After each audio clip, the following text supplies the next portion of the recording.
नमस्कार, मैं हूं संजीव कुमार और आप देख रहे हैं एसएम न्यूज़ लाइव। और इस वक्त मैं कोरिया जिले के नगर पालिका परिषद क्षेत्र अंतर्गत बस स्टैंड पर खड़ा हूं। ये बैकुंठपुर का बस स्टैंड है।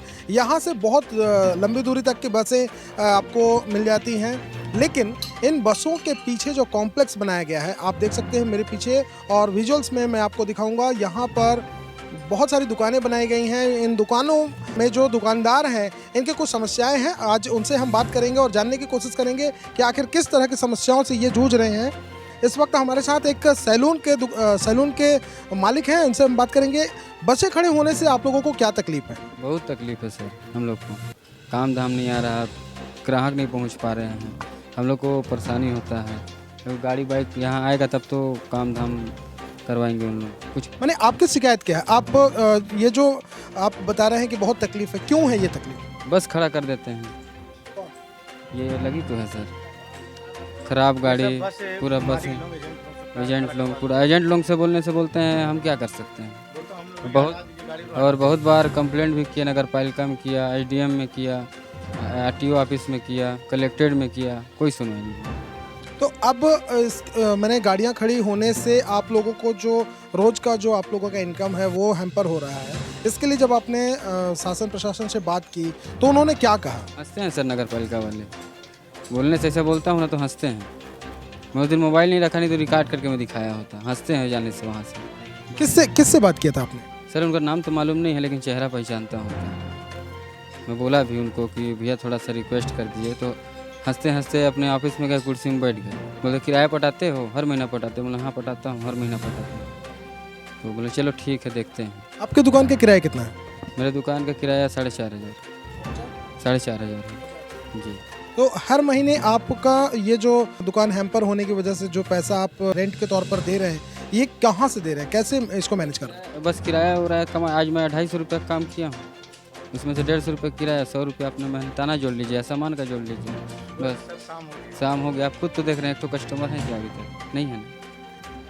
तो जैसा कि आपने देखा, यहाँ एक दुकान, अभी फ़िलहाल हम एक सैलून वाले से बात किए हैं, और भी बहुत सारी दुकानें हैं। इनसे हम बात करेंगे और जानेंगे कि क्या तकलीफ़ है, क्या दिक्कतें हैं, और इस सभी दिक्कतों को लेकर जब इन्होंने नगर पालिका परिषद से, आरटीओ से बात करने की कोशिश की तो उन्हें क्या सुनने को मिलता है। इस वक्त बस स्टैंड पर जिस जगह पर हम खड़े थे, इस जगह पर मेरे पीछे एक होटल आप देख सकते हैं। इस होटल के मालिक से बात करते हैं और जानते हैं कि बस स्टैंड पर तो जनरली बहुत भीड़ होती है। होटलों में देखने को हमेशा मिलता है कि होटलों में बहुत भीड़ होती है, लेकिन इनकी दुकान खाली क्यों है? इनसे बात करते हैं और जानते हैं कि क्या कारण है इनकी दुकान खाली होने का। आपका नाम क्या है? मोहम्मद यूसुफ खान। आपकी दुकान खाली है, होटल होने के बावजूद, बस स्टैंड होने के बावजूद आपकी दुकान खाली होने का कारण क्या है? कारण ये यहाँ पूरे सामने बस लगा देते हैं। अब बस लगाने के बाद क्या है कि पूरे मेरे दुकान दिखता नहीं।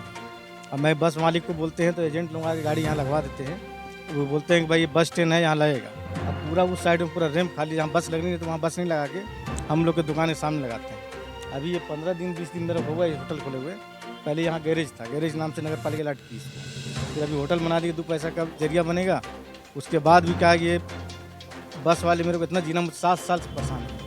आपने इसके बारे में कभी आरटीओ से, कभी नगर पालिका परिषद से, जहां पर आप दुकान का भाड़ा पटा रहे हैं, कभी आपने उससे बात करने की कोशिश की? ये हम लोग नगर पालिका गए, कई बार कंप्लेंट की हम लोग। यहाँ तक के सैलू भैया तक जो है ना, उन तक बताएं, और फिर ज्योत्सना मैडम थी सिमो, उनसे बताया तो वहाँ की एक्शन बहुत बढ़िया ली। सारे बस जितने खड़े थे 6-6 महीना साल भर से खड़े थे बस में, और सारी गाड़ियाँ से हटवाई। बोले हटाने तो मैं जैसे ही बुला करके मैं सब नोचवा के फेंकवा दूँगी। तो सारे यानी कि जितने आवे थे ठेला सब नोचा गए थे। और फिर अभी नया ठेला बनाया सब यहाँ पर। अब उसके बाद सारे बस यहाँ एकदम बढ़िया साफ था, बहुत बढ़िया हम लोग का धंधा पानी 6 महीना चला। उसके बाद जैसे मैडम को ट्रांसफ़र करवा दिए, कुछ वक्त मैडम जब चल दी तो फिर वो यानी कि गुंडागर्दी चालू हो गया, एजेंट हो गया। तो एजेंट जो गुंडागर्दी करते हैं, कभी आप लोगों ने पुलिस प्रशासन को इसके बारे में अवगत कराया? हाँ, मैं बात किया खुदे, तो इतना धमकी देते हैं। पुलिस भी मेरा, ट्रैफिक भी मेरा है, मैं पैसा वसूलता हूँ, मैं इनको पैसा देता हूँ। अब भाई तुम क्या कर लेगा, कहाँ जाएगा तुम बता। मेरा खुद यहाँ नेता है, मेरा सत्ता शासन, इतना धमकी देता है। हम लोग गरीबों को बहुत परेशानी है। हम लोग क्या है, इतना परेशान है कि मैं क्या बताऊँ अपने घर की स्थिति है। अब अभी पूरा होटल में टाइल्स वाइल्स पूरा मटेरियल सामान सब लाए हम लोग, आप देख सकते हैं। बहुत बुरा स्थिति है, यानी होटल मेरे को बंद करना पड़ गया।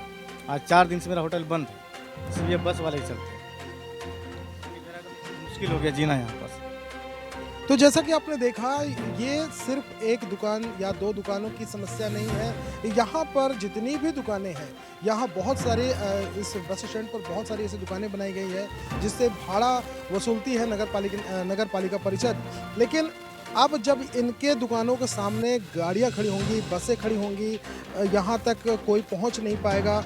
यहाँ अगर कस्टमर आते, इनके दुकान में 2 पैसे का आमदनी होता तो शायद ये खुशी खुशी जा कर के नगर पालिका परिषद को किराया पटाते। लेकिन जब इनके यहाँ कोई ग्राहक ही नहीं आएगा तो फिर आखिर किराया ये कैसे पटाएंगे। यहाँ और भी दुकानें हैं, हम उनसे भी बात करेंगे। बैकुंठपुर के जिस बस स्टैंड पर हम खड़े हैं, अब मैं आपको बता दूं, यहाँ पर पंडित दीनदयाल उपाध्याय स्वावलंबन योजना के तहत दुकानें भी आवंटित की गई है। नगर पालिका परिषद ने यहाँ दुकानें भी दी है लोगों को।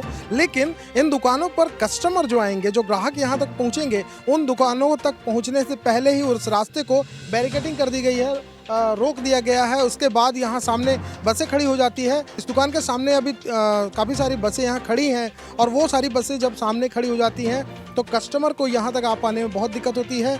इस वक्त इस दुकान के मालिक हमारे साथ हैं। आपका नाम क्या है? रमेश कुमार नागवानी। कितने साल से आपका ये दुकान स्वावलंबन योजना के तहत आपको मिला? हो गया 15 साल। तो 15 साल से इस दुकान का भाड़ा कितना है? भाड़ा नहीं मांगते हैं। भाड़ा नहीं मांगते। तो आपको दुकान के सामने जो बसें खड़ी हो जाती है, इससे आप लोगों को कोई तकलीफ?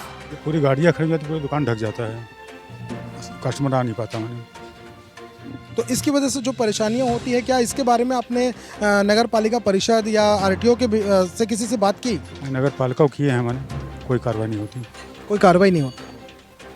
तो अब आप क्या चाहते हैं? इस गाड़ियाँ और ना खड़ी रहे मैंने।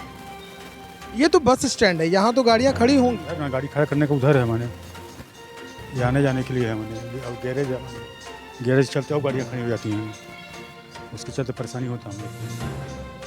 तो जैसा कि आपने देखा, परेशानी एक दो या दुकानदारों को नहीं बल्कि हर दुकानदार की यही समस्या है। और यहाँ बसें खड़ी हो रही है। इनका कहना है, इनकी माने तो जो बसें यहाँ खड़ी हो रही है वो अवैध तरीके से खड़ी हो रही है, क्योंकि रैंप जो बने हुए हैं वो यहाँ से थोड़े से दूरी पर है। ये पूरा रास्ता है ताकि दुकानों तक जो ग्राहक है वो आराम से पहुँच सके। लेकिन फिर भी खाली जगह को बस के जो एजेंट होते हैं, बस के जो ड्राइवर होते हैं, उन जगहों को इस्तेमाल कर रहे हैं, बसें लगा रहे हैं। इसकी वजह से इनकी दुकानदारी मार खा रही है।